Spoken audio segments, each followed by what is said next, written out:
We continue to follow breaking news where authorities are on the scene of a plane crash on Galveston Island. Here's the very latest. At least 3 people are confirmed dead. That is according to the Coast Guard. We have been reporting this since about 3:15 this afternoon when word came in about this crash. Matt Doherty joins us live on the island tonight to explain more details, where the plane was coming from, who was on that flight. Matt? Lynn, again, like you said, the headline on this tonight is that 3 people are dead. 8 people, the Coast Guard is telling us, were actually on board that plane when it did crash in the water here off of Galveston Island. I'm going to step out of the way and let Martine kind of give you a tour of what's happening over here. So this is this massive search and rescue effort that's happening right now. This operation, if you go this way just a little bit, you can see down the line just how many search and rescue crews from all different agencies are out here right now. I want to show you some video from earlier. About 20 minutes ago, we were told the FAA and NTSB investigators have arrived here. Galveston County Sheriff Jimmy Fullen says the aircraft was carrying medical burn patients from Mexico and was supposed to land at Scholes International Airport on Galveston Island. He says as of about 4:30 this afternoon, the plane was still above the water. Now, part of the video that we're not going to show you is what appears to be a child wrapped in medical gauze and plastic. The video also shows 2 adults who were transported earlier tonight. We still don't know if those are among the ones who officials are telling us have died in this crash so far, and we still don't know if all the bodies or all the people have been recovered. The Coast Guard has not told us that. What we do know right now is that 3 people are dead, and they're telling us that 8 people were on board that plane that was a medical burn plane that was coming in from Mexico here to Galveston Island. Of course, it is way too early to say what exactly might have caused this crash. However, like we showed you in our last hit earlier tonight at 6 o'clock, it is extremely foggy out here on the island today, all throughout the day. It's dissipated a little bit in the last 30 minutes or so, I would say, but it is still very, very foggy. Visibility is very low, Lynn. All right, Matt, I'm wondering, so you said total of 8 people on board. We know 3 have died, but we don't have any word on the condition of the other 5 people so far. No, we don't. And we just got that confirmation from the Coast Guard about 30 minutes ago or so. I don't know if you saw this, but one of the DPS officers, who's the spokesperson for the Department of Public Safety, he's out here.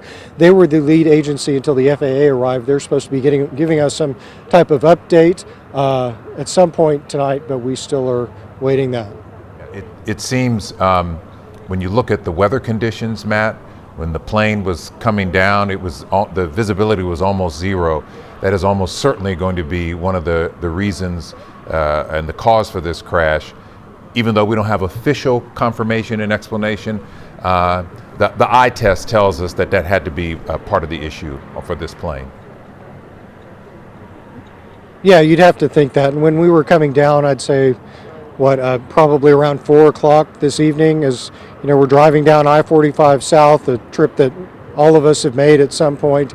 You know, it didn't really start to get foggy until you hit, I'd say about Lamarck or so, and then straight from there all the way over the bridge, it was just dense, thick fog today. All right, Matt Doherty live down on Galveston Island with the very latest on that plane crash that happened about 3:15 this afternoon just off the causeway. David Paul joins us. David, explain the density of the fog when it started and what you think the factor could be with all this. Well, I think you guys are probably correct in saying that fog most likely had something to do with this. Anytime you have a smaller aircraft in association with the foggy conditions, that can lead to trouble in a hurry. Now, just to set your bearings on the visibility, inland, Buffalo Bayou downtown looking from the south side, and then Galleria area, clouds are thickening up above ground level. You can see that the cloud level is now just above or scraping the top of the taller buildings in downtown Houston. But compare that to Galveston. So this camera is looking over East Beach right here, and then that where it's brighter, that is Seawall Boulevard illuminating the surface fog, which is right at the surface above ground level. It clears up, but right at ground level, that fog has come in. That is sea fog. There's a closer look. Murdoch's is in here somewhere. Gulf of Mexico's out here. And what you have is this warm, humid atmosphere that you can feel as you walk outside. Well, that warm, humid atmosphere is riding over the much cooler sea surface temperatures. It's dropping the temperature of the air mass to the dew point, and that's squeezing everything out as fog right near the surface. That is sea fog you're looking at. It is sea fog season. Winter is sea fog season here in Houston, Galveston, and right now visibilities are a quarter mile, half mile or less up and down the Texas coast and for all the inland bays like Galveston Bay. It will develop fog, and the fog will move inland overnight tonight. We wake up at 7:30 in the morning, very foggy across the area, and that will continue on the coast as well. And then inland fog burns off quickly mid-late morning, but notice again, like it was this afternoon, the fog is going to stay put over the waters of Galveston Bay and the nearshore waters of the Gulf of Mexico. So it's another day where anybody with interests that have to do with fog will need to be very careful and pay close attention to the forecast around the Bay and the Gulf of Mexico. Len Cannon, back to you. All right, David Paul, thank you very much. Again, the breaking news update is this. A flight carrying medical patients from Mexico crashed just off the causeway in Galveston at about 3:15 this afternoon. We are told that 8 people were on board. We have confirmed so far that 3 people have died. We know 1 child was pulled from the water. We're waiting to get the condition of the other 5 people. Continue to follow us online and, of course, on air on KHOU 11 News. We'll see you tonight at 10.